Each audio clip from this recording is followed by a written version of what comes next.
Good evening, PA, Cypress, Penn State, Arkansas. Hey, Brent, how are you?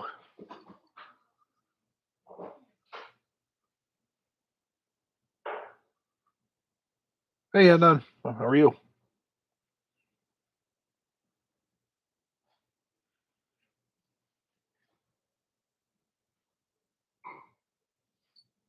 Kentucky,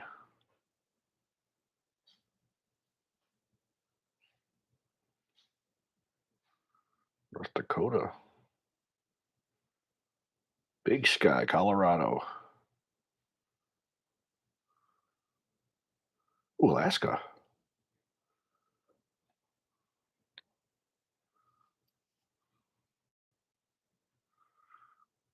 Well, we filmed about 11 videos here. The Boca Vista.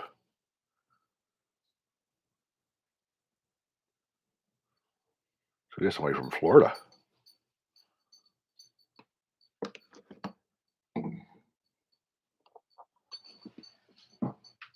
Hawaii.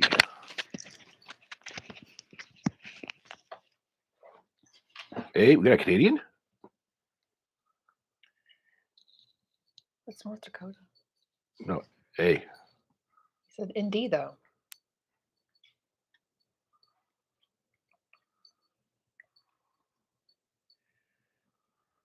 Katie. Local. Oh, you're talking about the Canada up there from Justin? Yeah, it says hey. Never mind. I don't know why I'm participating in this. That was just from Canada.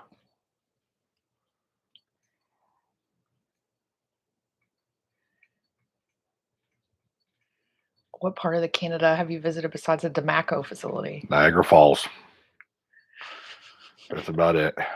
And that's Actually, I've been to Toronto once. Actually, went to a fair in Toronto when I was really young. Yeah. Canada's really pretty once you cross over into the Niagara Falls side.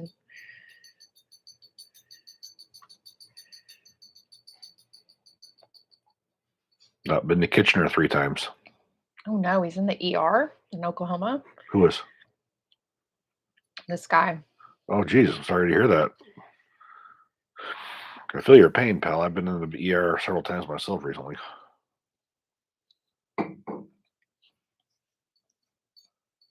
Between myself and my mother.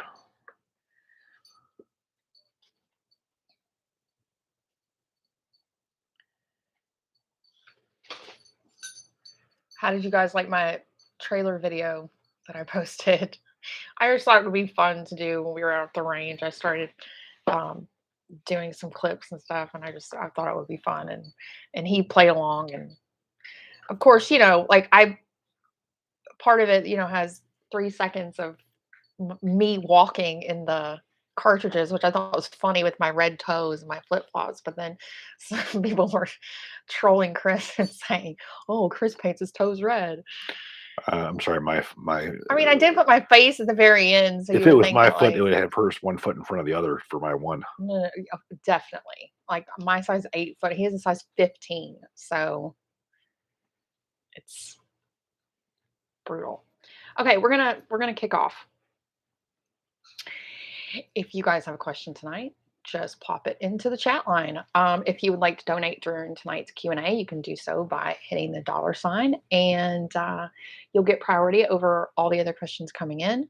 Our preferred method is donor box. There's a link on smallarmsolutions.com that makes it easy to use, but I did put the link in there in the chat too. You can use that during any portion of the Q&A tonight, and it works the same way. Just put your question in the comment section. I'll get an email, and you'll get priority over all the other questions coming in. Google takes 30% of your donation, so that's why we say donor box is our preferred method. But thank you for joining us. We don't just take paid questions. We will try to get through as many, if not all, that are in tonight, depending on how many people come in. So we're gonna kick off. Sean on DonorBox, he did not have a question. He just wanted to give some support. Thank you so much, Sean. Thank you. Adnan on DonorBox, thank you, Adnan. He has okay. Before Eugene Stoner's passing, when Reed Knight of Knight's Armament was developing the Riz Raz Mill Standard 1913 quad handguards, did Mr. Stoner have any influence on its overall design during its inception, or at least had any thoughts on it? No. That was Mr. Lutz. He was heavily involved with the design of the rats, of the rats and the wrists.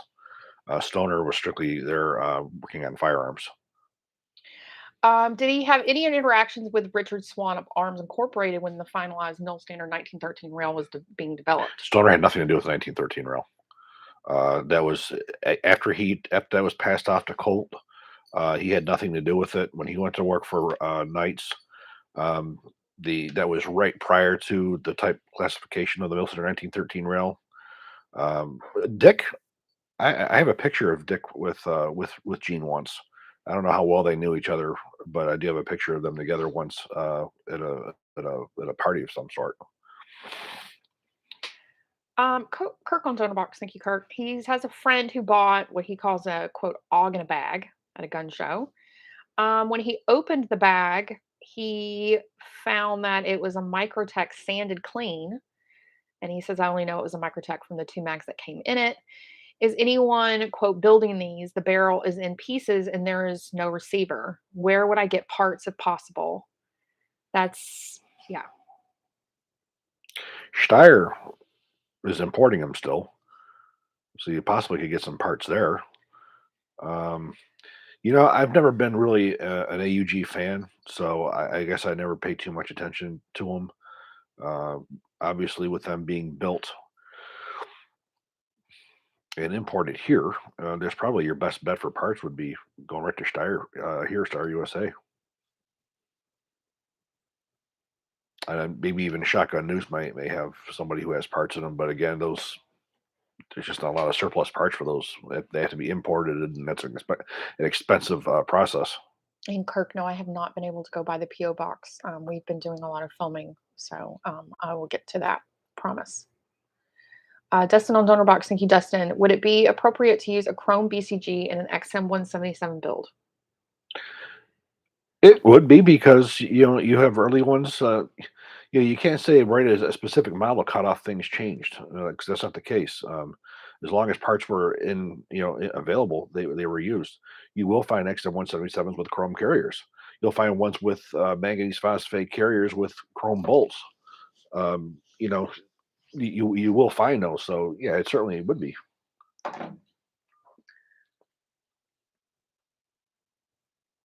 Okay, I'm gonna. That's all the submitted questions from earlier. You can use the donor box link during the chat if you would like to bump the line, or the Google Super Chat function. Otherwise, I'll just start pulling questions.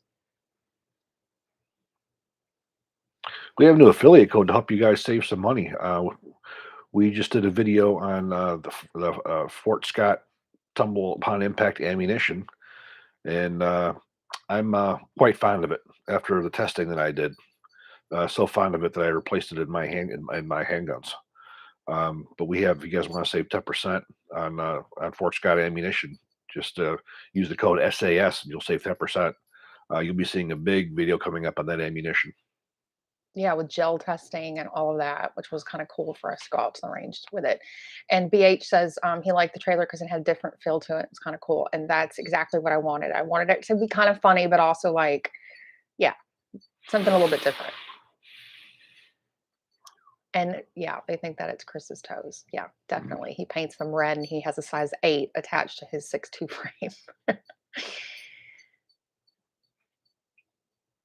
Which gun designer would you like to meet? For example, Eugene Stoner, John Browning, and Mikhail Kalashnikov. I've met two of the three. I've met Kalashnikov and I met Stoner. I actually met Kalashnikov three times. Um, well, probably Browning because I'd never met. I didn't haven't met him. To me, Stoner is just as significant as Browning in history. But as I said, in fact, I met the two. Probably the one I didn't. Any suppressor video reviews in the future? I'm working on one right now, GSL. Um, I also am working on a couple more where I'm doing the new LMT the Ion. Have a video that I want to do. It's coming up. It's going to be a relook at the primary weapon systems, which is going to be the OSS suppressors. I keep Huxworks. I keep getting those mixed up. You've seen a video, and there'll be more videos with some of the new SIG suppressors. Um, Actually, recently I've gotten a lot of suppressors. I'm waiting for another tax stamp to come back from GSL. Um, I'm also looking to be getting pretty soon. Hopefully, well, it'll be an NFA jail, but Our dog's having a whole issue down it'll here. be Sorry. it'll be from X2 Dev Group, one of his suppressors. So yeah, there's a lot. Again, we've had a lot of guns. Several of those guns you'll see suppressors on, but those are the ones I'm working on. Really, at the moment, right now, is the GSL and the sequence. Excuse me. Why does it seem that bufferless ARs are gaining popularity now, even though they've been around in the last decade? I don't know because I don't care. I don't care for them. The system is designed as an inline construction system. It's designed to be the way that it is. If you want a gun that doesn't have a buffer system like that, I would buy one that was designed that way, not an AR that's converted to that. Um, it's not popular in real world use. It's popular in commercial. Um, if you look at like the MPX and MCX, those are not ARs. Those are designed to be external piston guns. So they're not ARs. I don't know of anybody who's using a AR like that in the real world. Lou on Donor Box, thank you, Lou. Why did the Colt Model 633 have a folding front sight? 633. Let me take a look so I can the numbers. Let's see.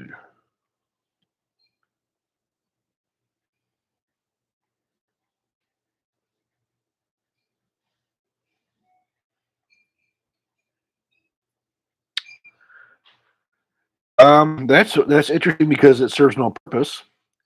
Um, yeah, it's really a good question because it's got a fixed carrying handle on it.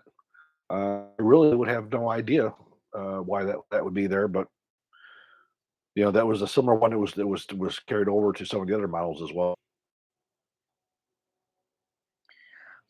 Tad on Donor Box, thank you, Tad. He said he was curious the last time the place it was long to go to based on my last comment about Montana and Dakotas. And I sent you that Yes. comment that I sent it to him after so he could read it in detail.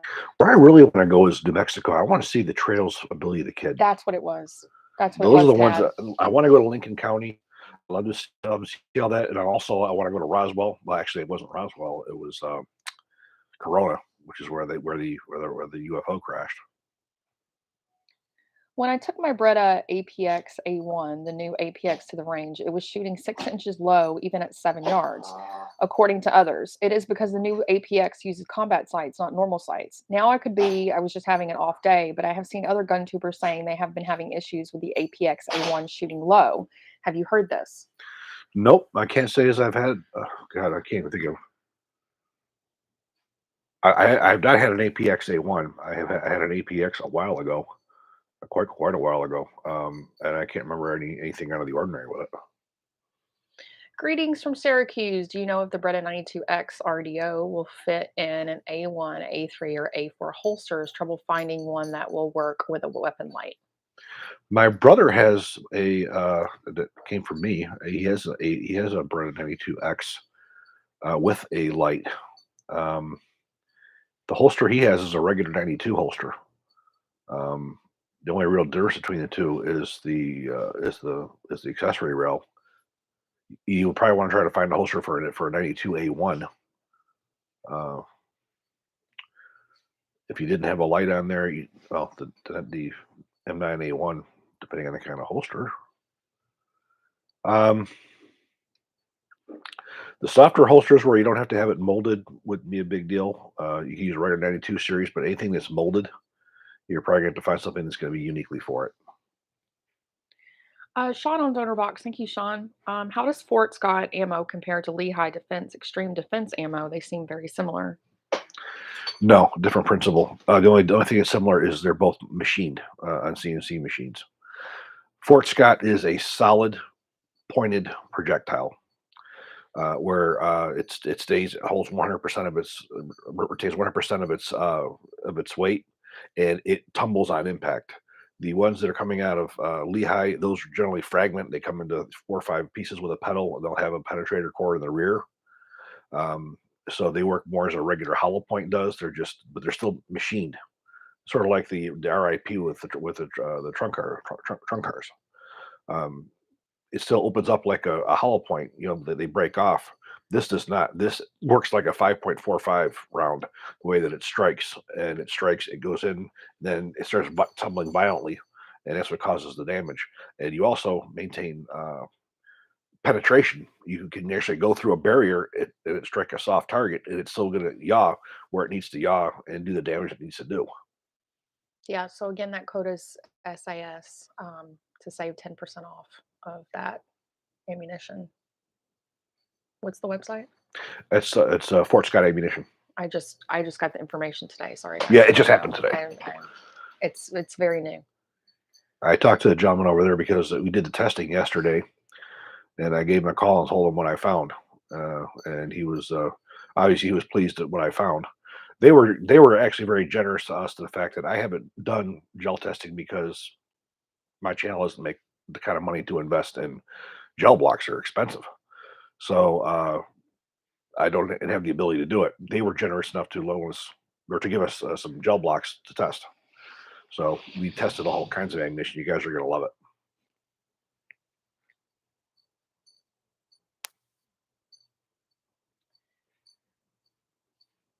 Any idea why Armalite and LMT decided to use straight pins instead of taper pins on the front sight base?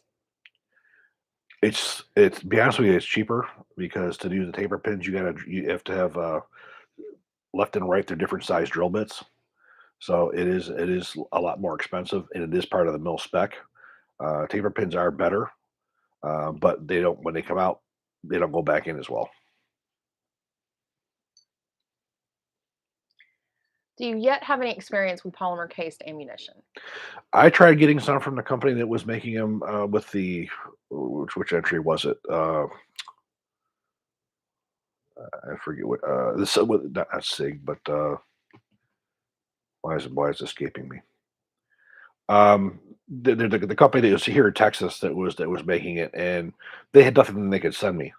I have used polymer case ammunition back in the '90s when there was a company that was doing it, but I haven't been able to get my hands on any of the newer stuff.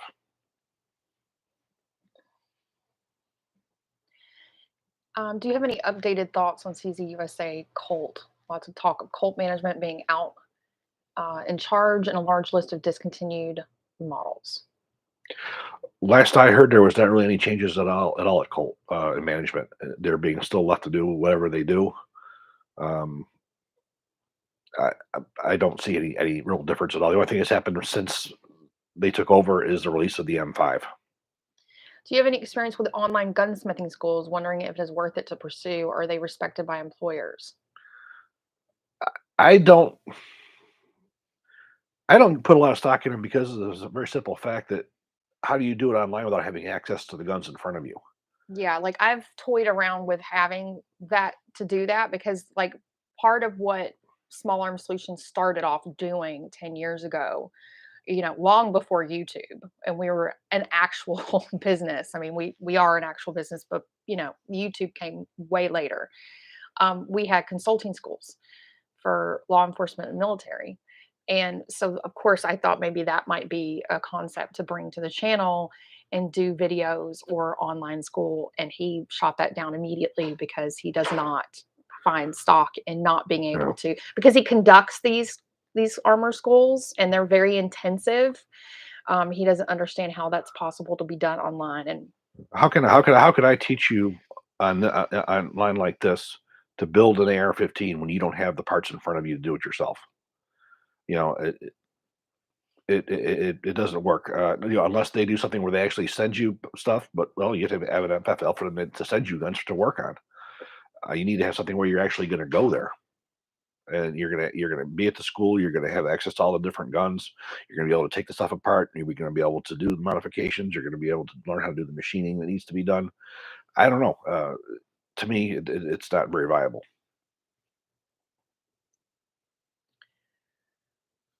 Can you compare the quality between Colt and Knight's armament? They're totally different. Colt is mass produced military grade weapons, where reeds are they're more hand fit. It's a precision type weapon. It's not mass produced at all. Um, some of the parts that Reed has are proprietary. They're not mil spec. They're different animals, totally different animals.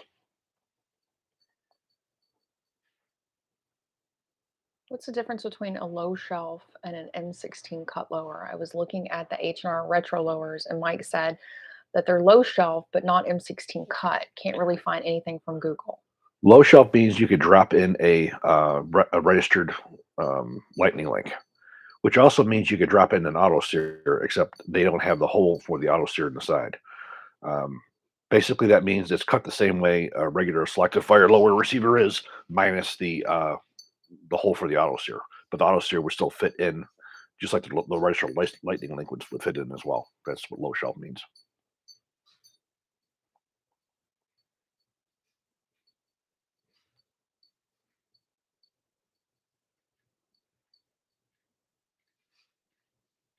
Thoughts on Aero Precision Enhanced Upper Receiver and Handguard as a cheaper alternative to a monolithic upper with greater strength than a standard AR-15 handguard? Nothing wrong with them at all. They do a very nice job.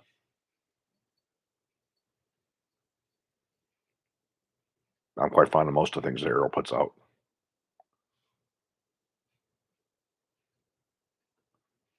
What can be done to get an AR-15A1 reproduction upper receiver back on the market? I just saw one on Gunbroker go for 425 stripped. Well, first off, you have to have the forging, and then you're going to have somebody who's going to make who's going to make. You have to have the dies. Then you have for a forging company. Then a forging company's got to make the forging, and then you have to have it machined.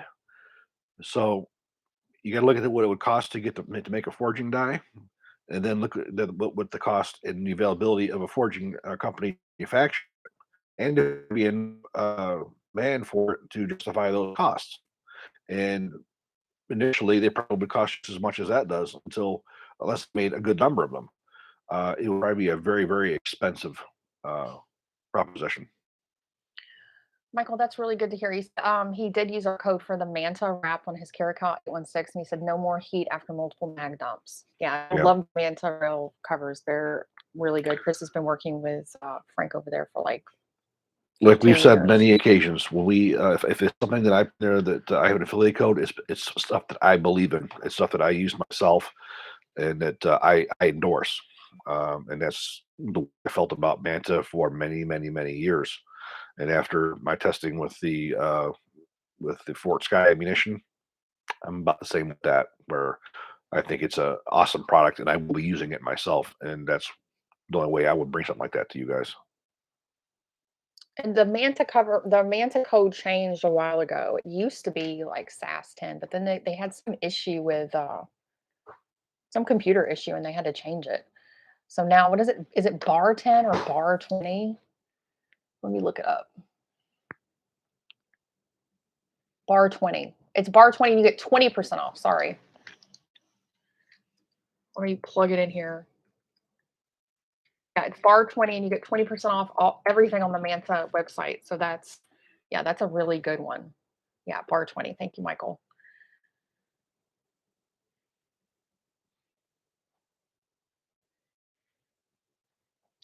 Was the polymer case ammo company the True Velocity? Yes, that's the new one. That's in Texas. They actually invited us to go do a tour over there and do a video there. It's just a little bit of a jaunt for us right now. Um, is KSC ever going to make their guns more available to the civilian market? Oh, available, just affordable. They've lost most of their military contracts for the long guns, so now that's why you're starting to see more of the commercial guns. But again, they're so damn expensive that it's just ridiculous. I mean, I saw one that was like over $8,000, and I'm, yeah, I just reviewed a Wilson Combat that was almost 4 grand, and that's a half minute. It's a half MOA gun. What's the Knight's going to do that that can't? And same thing with my LMTs. Most of my LMTs are all sub MOA in the 308s and the 6.5 Creedmoors, and for around 3 grand, you're getting all that additional stuff. I don't get it. It's a status symbol. It's one of those boutique type things. If your wallet's big enough, go for it.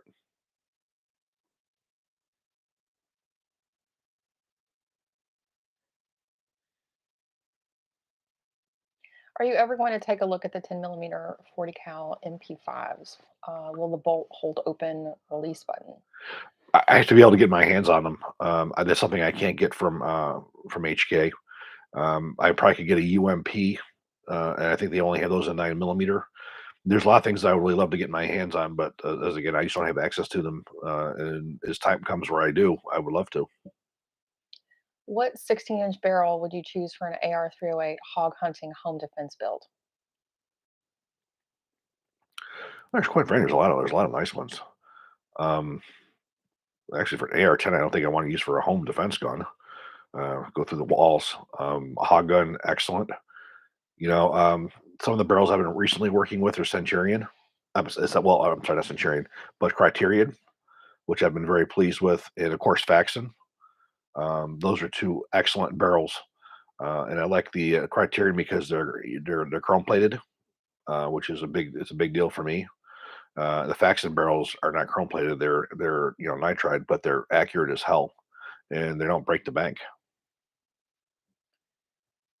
Could the same hybrid case ammunition philosophy that was utilized in the NGSW program be leveraged in a smaller platform, or have we already hit the practical limit of what a 5.56 or similar can do? You already hit it. I mean, can you imagine what a 22 250 would be like in a full auto or in a semi-auto where you're doing rapid fire? How that barrel would just disintegrate the rifling?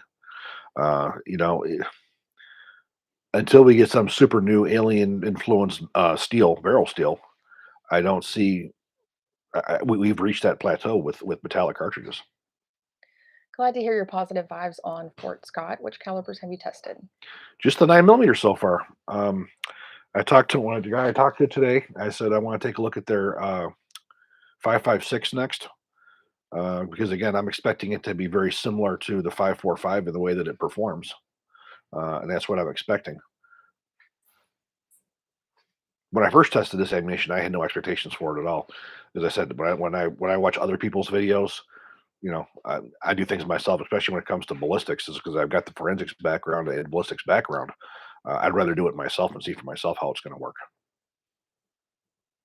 Would you like to review a CZP1 Omega? Sure, absolutely. What do you think of the rare breed versus PDU case? And what do you think of the force reset button or trigger? I'm sorry. I really haven't used any of the forced reset triggers. I've fired so much full auto in my career that it's pretty much out of my system. As much as I still love to do it, I haven't really paid any attention to any of those forced reset triggers or any of those kinds of things. Um, I just haven't really spent any time with them, so I guess I really can't really give you a really good answer for that one. What do you think of the rare breed versus BDU case? And what do you think of? Oh, I'm sorry, I You already said that read one. that one. Is there any barrel available to the civilian market with the extractor guard button like Caracal? Caracal, HK, Sig. Sig military barrels have that as well. Commercial barrels, not so much, but Sig military barrels do. Um, Really, what it is, it's the barrel extension where that's part of. So basically, you have to find a barrel extension that has that. I'm not aware of anybody outside of those companies that makes it. Is the Canadian HH buffer this? I'm sorry, my Roomba's going off right now. So I'm trying to talk over. I'm sure y'all can probably hear it in the background. Is the Canadian HH buffer the same as the American H2, or is it a different metric weight? No, it's HH. I've been trying to find one marked HH. It's the one thing that my SFW is missing is an HH, but I got a regular Colt H2. But yeah, it's the same thing. Couldn't you just take a Sharpie and just write HH on No, it's actually stamped. it? Just kidding. It's just a Those of us who are joke. purists, I everything has to know. be perfect. What are your thoughts on, and would you recommend the H and Defense monoblock barrels and also their H&B bolt carrier group? The monoblock barrels, I don't know. The bolt carriers, yes. I have in two of my rifles right now, two of my Centurion rifles that I'm very fond of, chrome plated barrel or chrome plated HMB bolts. I did rebuild them though. I put spring coats, all the advanced, the better springs and everything in it. I do like the HMB bolt because it does take care of one of the major problems with the bolts cracking. Um, I've got several thousand rounds through a couple of them right now, and I think they're great. What's a better overall platform, the LE6940, LWRC, or Daniel Defense? Galaxy 6940. You spend so much money for Daniel Defense, it's not worth it. The only thing that Daniel Defense gives you that the Colt doesn't is the Colt Hammer Forge barrel. And for that price difference between the two of them, it's not worth the Colt Hammer Forge barrel. You're still going to use a second of a barrel, and for what you're going to use it for as a civilian, you're going to be firing full out. You're never going to wear it out. Guys, don't forget to hit the like button.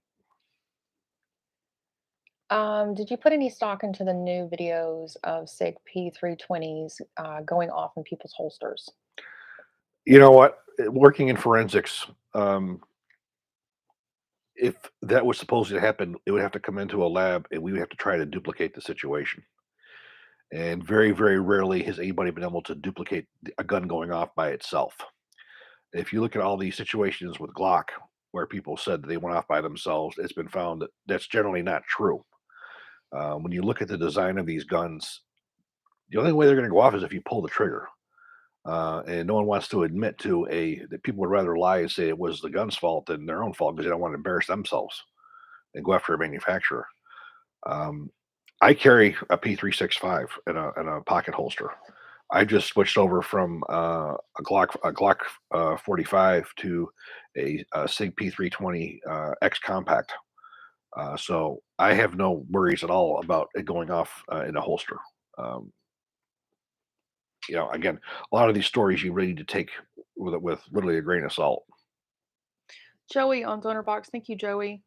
Who wins the battle of the folding stock assault rifles? Robinson XCR, CZ Bren 2, MS, BNT APC, or Galil Ace Gen 2?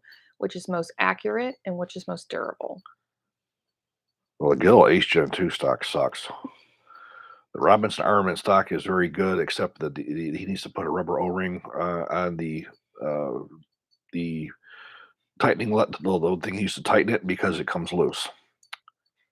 B&T, I've only seen their pistol brace, CZ Bren 2, MS. and the Bren 2. I have the American made stock, which is basically the same as the very almost identical to that of the Czech stock, and that's bomb proof. So was that one your favorite then? The CZ feels better to me. Okay, there you go, Joey. CZ. I mean, he says it's bomb proof. You wanted to know which one was durable. Yeah, it is. The thing about the Robinson is again that comes loose. Um, it doesn't lock into place. It uses a tension screw instead of an actual something that locks it in place. Knight's Armament SR15 or a Centurion Arms upper? Centurion. You're spending so much money and you're not getting anything with the Centurion. You're getting a Colt Hammer Forge barrel. There's nothing special about Reed's upper receivers. He has his proprietary intermediate gas system, which, again, if you go to replace it, you good luck finding the parts, and you're spending all that extra money, and it's not necessary. Um, again, if you just have money to blow, go for it, but not my money. I would take a Centurion in the Helimac and without a problem. I got two of them sitting right behind me here. One of them, if you look right behind me, the one on the bottom is a recce rifle, and the other one is right there, and that's the brand new barrel. They just got the tax stamp on that one, and that one's got the new 14.5-inch SOCOM barrel with the mid-length gas system on it that I'm dying to get out and shoot. And I did plug in the codes for Centurion because we do have three separate codes. It's not just one. Because for rifles, there's a code where you can get 3% off, and that's for complete rifles.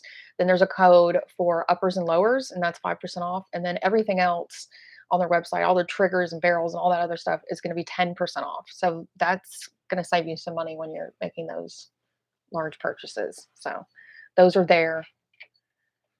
Let me just pull this question because the America's Rifle book. It's. I will have an update this week about when they will be shipping out, but they should be out by the holidays. We were set back because of Chris being gone to New York and his accident and stuff, and so um, everything was kind of held back. And I apologize for that. But there's also dealing with paper issues and stuff. But it'll go out by the holidays. I promise. It'll be the happiest Christmas gift I do is when I send those out. But I'm hoping they're going to be there by Thanksgiving and not Christmas. So I should have an update this week, and I'll put it on all social medias and the channel, Facebook, everywhere. Any idea? Did we do if Monty is doing another run of Diopter? And we just did Centurion. No. Okay, this is another Centurion question. Any idea if Monty will be doing another run of Diopters? Those videos were so good, and thanks for that. The problem is Corey. him being able to get in the parts, because obviously he does not make the diopter sights. He uses the off of the sights are part or HK parts for the most part, and then he makes the mount that mount them onto the AR-15. He has to be able to get the parts for him to modify to put onto it, and I think he's been having a very hard time doing that. Um, I can't speak for him. This is me talking, not him. I don't think there's a really great demand for those. So I don't think he does them very often, but I think it's more so him being able to get the parts. What is your opinion regarding the 6mm arc? Do you think it will become a viable cartridge over time for the U.S. military and the civilian market, like the 300 Blackout has become? I don't think it'll ever achieve that kind of popularity as the Blackout. I definitely believe it'll do better than the Grendel and better than the 68 SPC. Well, as I said, Carl Lewis was talking about making an MRP barrel and that caliber, and if he's talking about doing that and he does his homework, that's a pretty good sign. Have you had any opportunity to review the Type A rifle firearms company that specializes in manufacturing ARs? No, not yet. Any recommendations on 10mm handguns? Well, we just did a couple videos. We just did one on the new X10 from SIG compared to the Glock 20. I did one on the Smith & Wesson 1006. I have not been able to get my hands on a Smith & Wesson, just due to the fact that I've been able to find a media contact over there. I've shown some Colt Deltas, but I have not shot any of the Colt Deltas. Brandon over at the gun room has loaned me his to show you, but they're quite collector's items at the moment. So and you didn't want to shoot them. But the most modern ones, the Smith & Wesson, I'm sorry, the Smith & Wesson 1006, which is no longer production. I did a video on that one and shot that. The new M&P 10, I have not been able to get a hold of, but we have done a whole video on the Glock and a whole video on the SIG. And the SIG, we do a comparison between the SIG and the Glock. Did Colt make all of their barrels in-house before going bankrupt? So who control the barrel production now? Not all of them. They made barrels in-house, but as global war and terror got on and the M4 turned into the primary weapon, they had to start outsourcing to keep. They were manufactured there. Were all had a couple contractors do it, but those subcontractors were doing it when they came in. The quality control was extreme because they had to basically prove to the government that those were the same barrels. So it was at that time when they had parts that were coming in from subcontractors, they were actually more stringent and looked at them closer than they did their own. That was one of the interesting parts because a lot of subcontractors used to bitch. They would say that you'll ding us on things that you would not ding yourself on. And Colt was much harder on their subcontractors than they were their own parts. Can you speak about the best AR pre-band manufacturers? I've recently got into pre-bands and I find their build quality impeccable. Colt SP1, Olympic Arms, and PWA come to mind. Are there any others to look for? PWA was never a complete rifle. The Pac West Arms upper, your lower receiver was made by LMT, and some of the uppers mostly were marked PM. They were government contract overruns. The problem with those guns was the barrels and everything that were put on them. There's a company called Menard way back when, and they had shit barrels. They had barrels that were military reject. They had ones that were all kinds of problems. The same thing with bolts and bolt carriers. They had all kinds of reject parts, so they were not good. So up west, you look at a West gun, that does not mean that the entire gun is Pac West. That means you can say for sure that the lower receiver was, but the parts you don't know. Um, which Olympic were not good. Were not good guns at all. In those early days, Colt was number one. Bushmaster, yeah, pre '94. Those were the kings. Was yeah, I would say Bushmaster that predates all these ones that you see now. Back in '94, before all this ban stuff took place, most people didn't know you could buy these things, so it wasn't that much of a demand. It wasn't until the ban brought it out that you could buy these things that these things became popular. I probably would say Colt and Bushmaster back in those days, and Sendra. I don't know. They were not that great, in quality. Yeah, that's those probably one or two that I would tell you. What can you say about the durability of the LMT LM8 attachment system compared to other pop attachment systems such as the M-LOK? They're different. Um, the Carl system, as long as you had Loctite or thread lock on the screws, just as good. Um, I've had M-LOK, I've had those come loose on me. Their M-LOK is not as easy to remove and off that Carl system was. Um, the biggest thing is thread lock.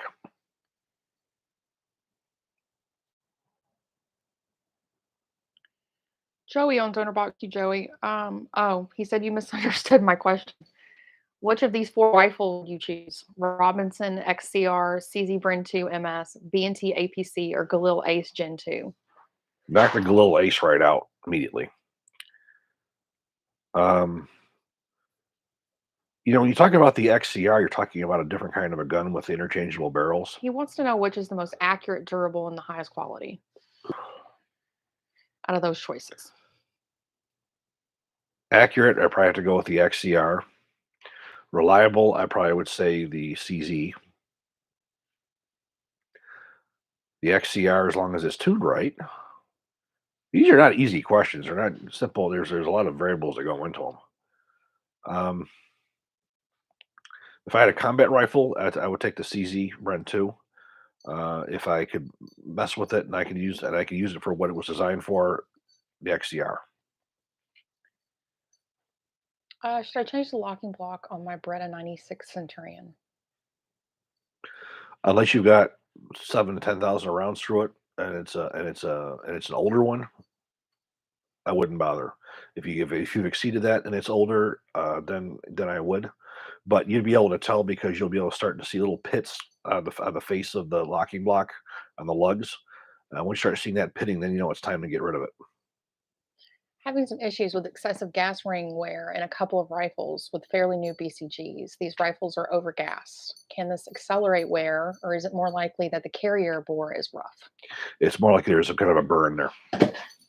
Yeah, no, it's I probably would try to get yourself one of the uh, McFarland or the one piece rings. They're a little bit more durable. But my guess is you have some kind of a burn there that's catching that and ripping it off. Opinion on Turkish made pistols. Um, Connects are nice. Um, that's really the only one that I really pay too much attention to is the Connect, Canic or whatever you call it. Hey, I'm Italian. I don't know how to say it, but that's probably the only one that I really look at. Their shotguns suck. every Turkish shotgun that I've messed with has not worked a semi-automatic. I've had that Geyser sign or how that went. Last one we did was horrible. Um, the Connect probably would be is really a good pistol. Sean on Donnerbox. Thank you, Sean. Since when did Colt Defense make HF barrels in house? They never did. Colt's never made a hammer forged barrel. Okay, that was Sean's question. I thought he was the Colt guru. Oh, that's Brent. Well, Sean is too, but no, Colt's never made hammer forged barrel. Colt Canada, Dimaco has always made hammer forged barrels. Colt Defense, Colt's manufacturing, Colt Firearms division never have. Thoughts on the GI M4A1 and ACOG? M4A1 is what the rifle M4 should have been. The way that it was produced with a heavy barrel, they actually make it an assault rifle instead of a lightweight rear echelon rifle. ACOG is bomb proof. It's probably one of the best still to this day combat optics that's out there. Also one of the more expensive ones, but it's expensive, but it's bomb proof. I saw one in Afghanistan that came out of an IED. The gun was destroyed. The damn ACOG still worked.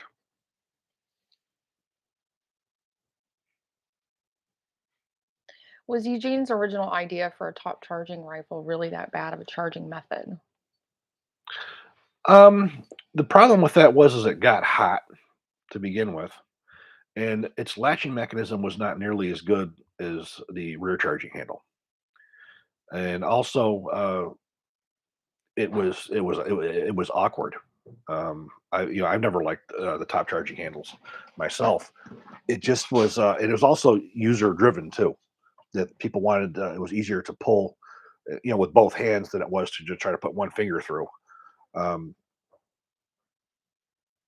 at the time, that was optics weren't used back then. It was new. It was just different. But it was definitely a good move to get rid of it. And of course, now where we're at with the flat top upper receivers, obviously it's obsolete.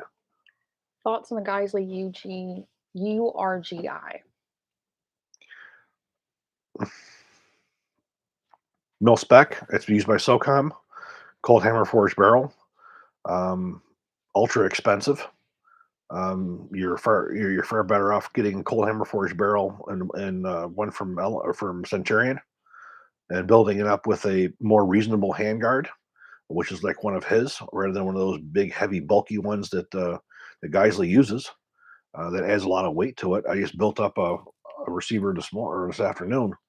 To be testing a sight. I'm doing another rifle speed. I had one that they sent me. I just built my own, and I had a Geisley laying around here, and can't believe the amount of weight on that compared to the one I have on the other one, which is a Centurion.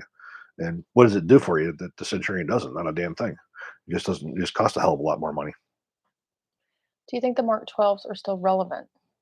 Oh yeah, if you watch the video I did with Mario Leclerc interviewing him, yeah, he was distraught when they took them away because it was an excellent, excellent weapon, and the Scar Heavy does not replace it. Are the Wolf A1 uppers compatible with other piston bolt carrier groups, or is it a proprietary BCG?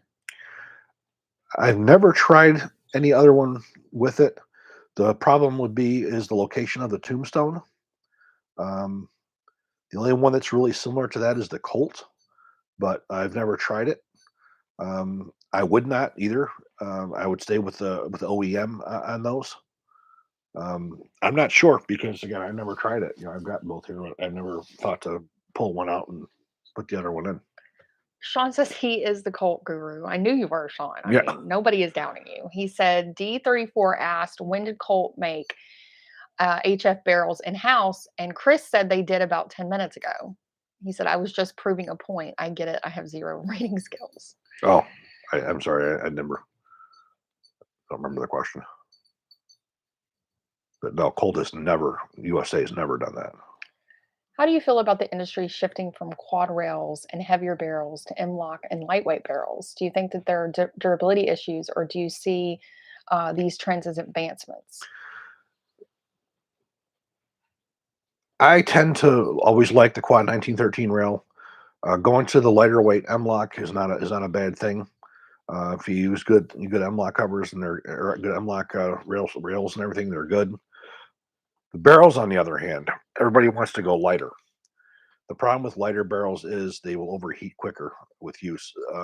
During when the M4 started getting its reputation during global war on terror, there was many instances where the guns would overheat in extended combat. There were, and of course, when an M4 overheats or an M16 overheats, you have failures to extract, and until the thing cools down, that chamber it just welds those cartridge cases right into it, and that would happen because those barrels were not designed for that kind of fire. When you switched over to the SOCOM barrels, the heavier barrels, that problem went away. So that tells you that going from light to heavy, there's a reason for it. Now you have mid-weight barrels, and such, but going to these to pencil barrels is a step backwards, um, especially with the shorter barrel rifles. Um, no problems really at all with the M-lock. I tend to not go for a lot of my bills. People would say are excessively heavy, and I'm saying they are a little bit heavier, yes, but those barrels are designed for combat use. They're not going to overheat on me. I couldn't carry enough ammunition to make it overheat. Um, those barrels, 'cause again, you're looking at the SOCOM barrel, you're looking over 900 rounds on full auto before the barrel fails, and nobody carries 1,000 rounds of ammunition on them. Just doesn't happen. Where a 400 rounds will cause a M4 standard barrel to rupture, and it'll overheat with extended use as well, much quicker. What is your opinion of the Gen 1 SIG 716? But the handguards were bulky. They were they were accurate. They were extremely expensive. Uh, that's probably one of the major reasons why you don't see them anymore. I do expect to see them to be fully replaced when SIG starts coming online with the 308 version of the Spear. Um,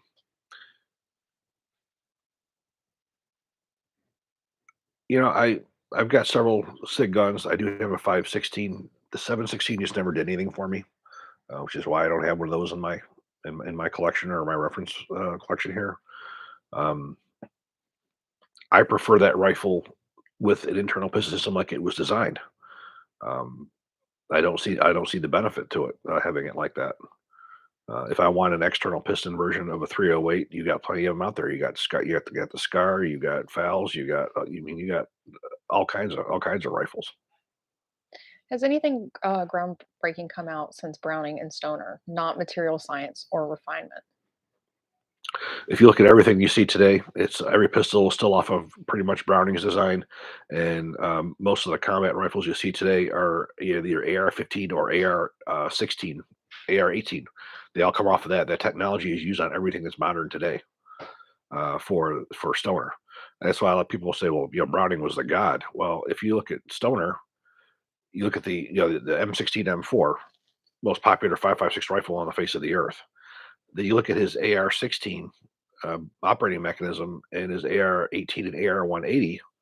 Those guns failed for military, but every gun that we have now for the pretty much is based off of those.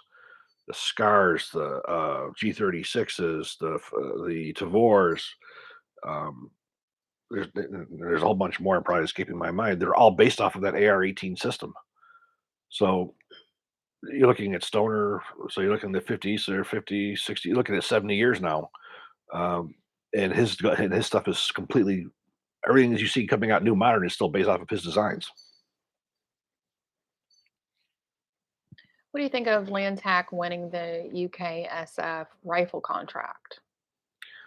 Um, I have not had an opportunity to ever see one of their complete rifles. In fact, I just threw one of their bolt carriers and an upper receiver today that I had laying around here. Um,